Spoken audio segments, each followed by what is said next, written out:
Setelah mengalahkan PDRM FC semalam, Johor Darul Takzim JDT dijadualkan akan bertemu Melaka dalam aksi suku akhir saingan Piala Malaysia 2025-2026 yang mengesahkan kemaraan terlebih dahulu pada Khamis selepas menumbangkan Sabah.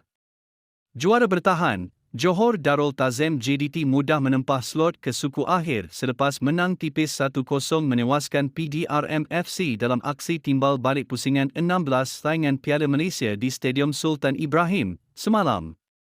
Skuad kendalian Hisco Munos yang menang 10-1 pada aksi pertama meneruskan perjalanan bagi mempertahankan piala berprestij itu selepas mengatasi skuad The Corps dengan agregat 11-1 dan akan berdepan Melaka FC pada pertembungan di awal Februari ini.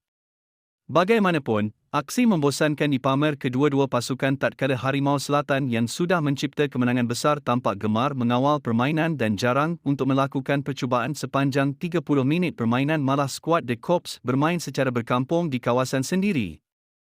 Sepatutnya anak buah Munos mampu merungkai jaringan pada minit ke-34, namun bola sepakan lambung Rui Felipe gagal disudahkan dengan sempurna Marcos Gilerme apabila mudah ditangkap kemas penjaga gol Nur Hakim Hamidun.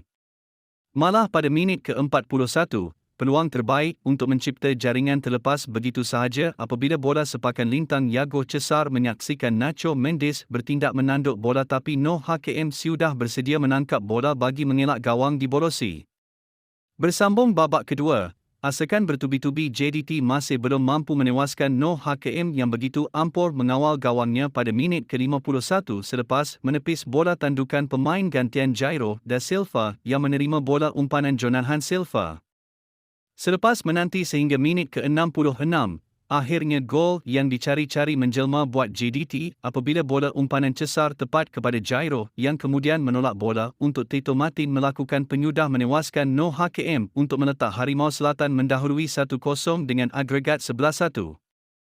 Dan jaringan tunggal Martin itu kekal sehingga tamat, malah ia gol paling rendah dihasilkan JDT tatkala beraksi di gelanggang sendiri.